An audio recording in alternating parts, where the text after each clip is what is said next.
Ladies and gents, gather round. You won't want to miss. It's Grappler News, episode 183. Let's dive into this. I'm your host, Steve Hamoen, with news to unfold, a women's $100,000 tournament, bold and gold.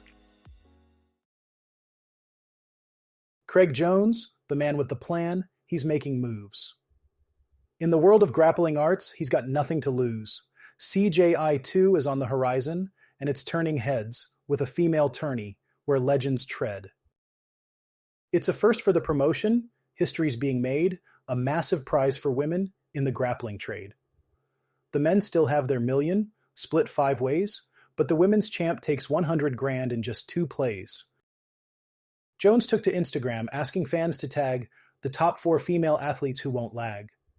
It's likely open weight, but who really knows? The bracket's still open for grappling pros. Ffion Davies, Adele Fornerino, could they be the stars? With records in the pit, they're raising the bars.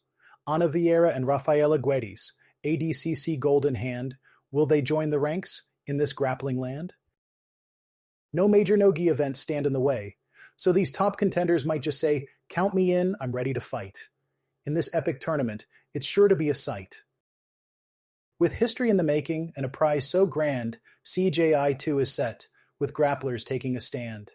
Stay tuned, folks, for more news to come as we explore the world of grappling, where battles are won. In a historic main event at UFC Fight Pass Invitational 11, Ffion Davies edged out Adele Fornerino in a battle that had the judges split on who deserved the Brazilian jiu-jitsu win. This was the first time UFC hosted a female grappling main event, and the matchup between these two top pound-for-pound stars did not disappoint. Both athletes came in with impressive records, having dispatched their recent opponents with relative ease, but this contest showed just how narrow the gap is at the top level. The decision in favor of Davies was razor thin, with one judge scoring all 3 rounds for Fornerino and the other 2 judges giving 2 rounds to Davies. This split decision highlighted the technical and closely fought nature of the match, with Davies implementing her knee-cut game and staying on top for much of the contest. However, Fornerino's knee shield and false reap attempts kept Davies on her toes, and Fornerino even had the sole clean submission attempt with a footlock early on. Despite her victory, Davies expressed frustration with the close nature of the win, stating, "That's not how I want to win. I got to be honest, I think it was very tight, but I would love a rematch. It just doesn't feel right to me. I'll be honest, I just don't want to have a win like that." Her desire for a more decisive victory is understandable, especially given the history between these two, with Davies now up 2-0 in their rivalry. Fornerino, on the other hand, seemed eager to face new challenges, calling out other Brazilian jiu-jitsu champions from heavier divisions, such as Helena Cravar and Elizabeth Clay. She also made a surprising call-out to UFC legend Ronda Rousey, noting, "I did see that Ronda Rousey is back on the mats doing a bit of judo. I think that could be a pretty fun match as well." This suggests Fornerino is looking to expand her horizons and take on opponents from different backgrounds. The UFC FPI 11 event also showcased other impressive performances. In the co-main event, Ana Vieira demonstrated why she's one of the most decorated champions in Brazilian Jiu-Jitsu. She secured a decision victory against Raquel Canudo, who suffered her first ever loss at the UFC FPI stage.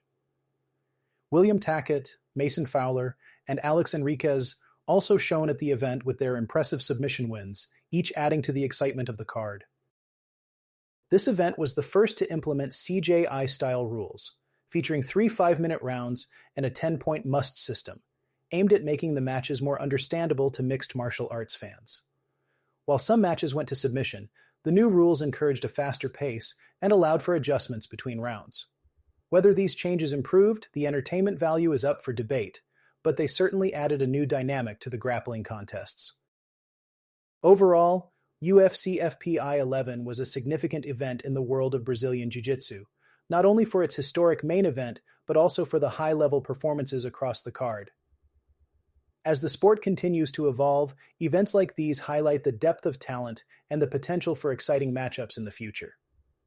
With calls for rematches and new challenges, the grappling community is buzzing with anticipation for what's next. All right, folks, We're wrapping up this episode with a look at the results from the 2025 International Brazilian Jiu-Jitsu Federation World Championships, also known as the Mundials. The event has been electrifying, held at the iconic Walter Pyramid in Long Beach, California. From May 29th to June 1st, the world's best Brazilian Jiu-Jitsu athletes have been battling it out in a display of skill and determination. The competition was fierce, with athletes vying for titles, reputations, and legacies.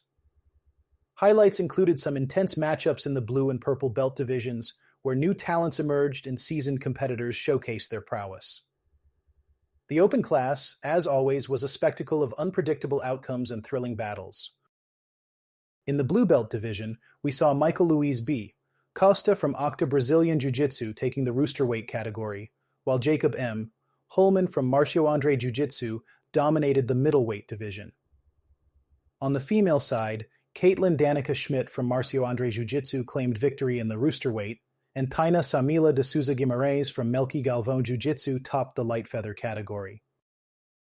Moving up to the purple belts, Emily Lynn Leva from Atos Jiu-Jitsu showcased her skills by clinching the light feather division, and India Bree Risby from Atos Jiu-Jitsu took the middleweight title. In the brown belt category, Anne Elizabeth Druckray from Checkmat impressed everyone by winning the rooster weight division, and Ashley Funegra from Art of Jiu-Jitsu showed her dominance in the light feather division. The Mundials never fail to deliver on drama and excitement, with the open class often being a favorite for fans. It's a test of skill, strategy, and sometimes a bit of luck, as athletes from various weight classes step onto the mat to prove they're the best of the best. As the 2025 Worlds come to a close, the discussions are already heating up. Controversies over close calls, debates over the new talents, and predictions for future stars are all the buzz in the Brazilian Jiu-Jitsu community. It's these discussions that keep the sport alive and evolving, as athletes and fans alike speculate on what's next for the world of grappling. Well, that's a wrap for this episode of Grappler News. Thanks for tuning in to episode 183. Before we go, let me leave you with a jiu-jitsu joke. Why did the jiu-jitsu practitioner bring a ladder to the competition? Because they heard the guillotine was a high-level move? Until next time, keep rolling and stay safe on the mats.